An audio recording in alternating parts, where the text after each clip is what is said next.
Well, hey there team, welcome back to the channel and welcome to my overview of Void Breaker. So this game's not out yet, though it'll go into early access sometime this year. I'm playing a demo play test early build and I think it's available publicly now, so go and check it out on Steam if you find this interesting and you want to dip your toes yourself. But I had this sent over and I thought I'd give it a look because it's being published by PlayStack and I've liked pretty much everything PlayStack have put out in recent times, so they're a pretty good taste maker for the market. Things like The Last Faith, which we just covered on the second channel, Balatro, which everyone loves, Abiotic Factor, Rise of the Golden Idol. So suffice to say, they're pretty good at picking bangers, and honestly, this is shaping up to be another smash hit as well. I really like this, I don't want to bury that, but that's my impetus for getting into it. I checked the developer out, Stubby Games. Now he's done something before called the Entropy Center, which I will confess I slept on because it looks like it's aping pretty heavily off of like Portal, right? But it seems to have been well received, and from what I've seen in this game, and it is just a solo developer doing his own thing,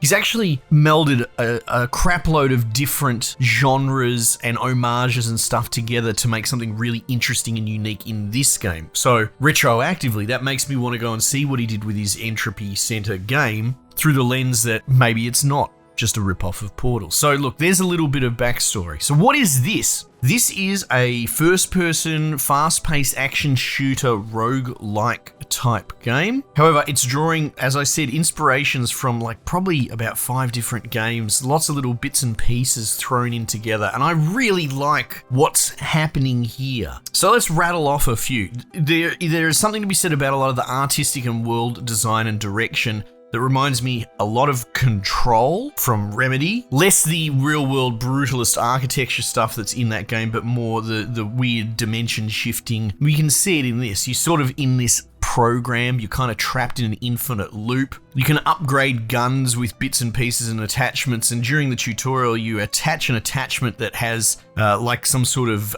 AI code hack attached to it, and through that the narrative kicks off. So there's like a trapped soul in this simulation talking to you through that, and I thought that was very clever. But also, you know, it is giving me vibes of things like Portal and the dudes living in the walls and scrolling stuff. So you're kind of teaming up with this other trapped dude that's been there before and talking to him in crawl spaces. So there's a bit of homage there. A lot of the locomotion, movement and gunplay, it really does remind me of some of those scrappy cyberpunk indie projects that you see sometimes, things like Ghost Runner. It is fresh in my mind, but the hyper bright color design palette of a cyberpunk-esque future is reminding me of Marathon, which we just saw a bunch of footage for the other day. But mechanically, as far as roguelites play out, it actually reminds me quite a bit of Returnal, which was probably the most high-profile roguelite that we've ever seen, or likely to see for a while. And you do have some of those bullet hell telegraphs coming out of enemies spraying crap out, and another brilliant game. So I'm just rattling off lots of games that this reminds me of because it's pretty clear the developer is pick and choose all the bits he loves. A lot of the way that it mechanically plays out is reminiscent of the new Doom games. You don't have executions per se in this, but you know, in Doom, in case you're under a rock, you do these glory kills and stun executions to generate health and ammo. It's a unique feedback loop that sort of encourages you to play in a specific way. This does that idea, however, through stunning enemies, which is done through a couple of different ways, which would be like environmental damage, so dropping buildings on dudes or bits of terrain, or you have like a pick up and throw tether thing that's got almost infinite range, so you can pick up canisters or chunks of wall or, you know, just bits and pieces and throw them at enemies. And if you hit them, it puts them into a stun state. And if you kill them while they're in this said stun state, they'll spit out health and ammo. You can also throw grenades. So it has this destructive terrain that you don't see, you know, since the old days of Red Faction Guerrilla and all that, but more contemporaneously, a lot like the finals. It is reminding me of parts of that, but albeit this is for a single player roguelite audience where the finals is PvP, and there's another excellent game you should check out. So yeah, there's so much going on here, and yet it's still really original. It melds it together really well. On the topic of Doom, they have that sort of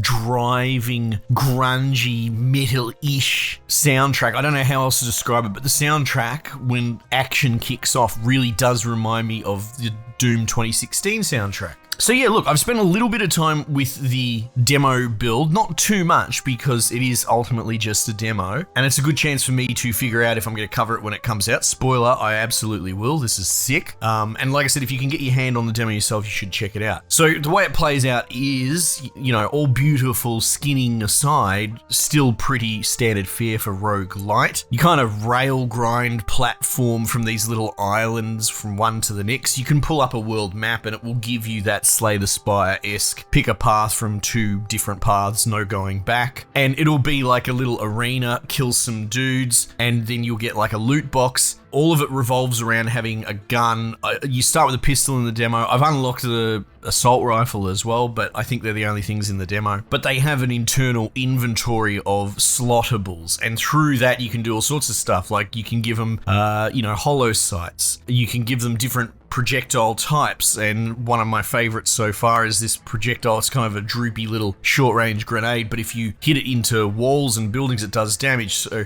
otherwise, the only other way to really do destructive environmental damage is by throwing your grenades or picking up and throwing things with your sort of melee tether. So the ability to actually shoot down pillars with this gun was pretty wild, and then you can get all these compounding. It does really embrace that power trip infinite scaling that you see in something like Risk of Rain 2. So I just really lent into doing environmental damage and bringing down buildings and larger blast radiuses, and it's great. It really does, in execution, play out like the finals. Right, be just knocking out pillars and pulling entire buildings down on top of squads of dudes and executing them and getting health. So it's taken some really good established norms, like I said, environmentals from the finals, executions from Doom, but it's done something really original and innovative, twisting that formula. I will say, as much as, I love this whole idea of blowing up buildings infinitely, I'm a grenade launcher type of boy at heart, I guess. There were some sort of combat arenas where it lent into like aerial units, and you sort of have to throw things at them more or just shoot them up with normal gunplay. And at that point, I'd already built so heavily into bringing down buildings, it's sort of like, well, my build doesn't really work here. I'm back to the starter pea shooter. So that could just be more, maybe I have to diversify my build a little bit, but I suppose that's the one itch in the back of my mind that I'm thinking about. Like, if you're going to encourage me to build into destructible buildings, but then you're not really going to let me use them, what's going on here? But like I said, it's an early demo build, and for a one-man band, this is wild. I really like it. It's really cool. Like I said, go and check it out yourself. See what it's all about. It's dated to be coming out sometime this year, so that'd be cool. But yeah, ultimately, it looks like PlayStack's picked up another banger. I guess we'll see when it comes out later this year.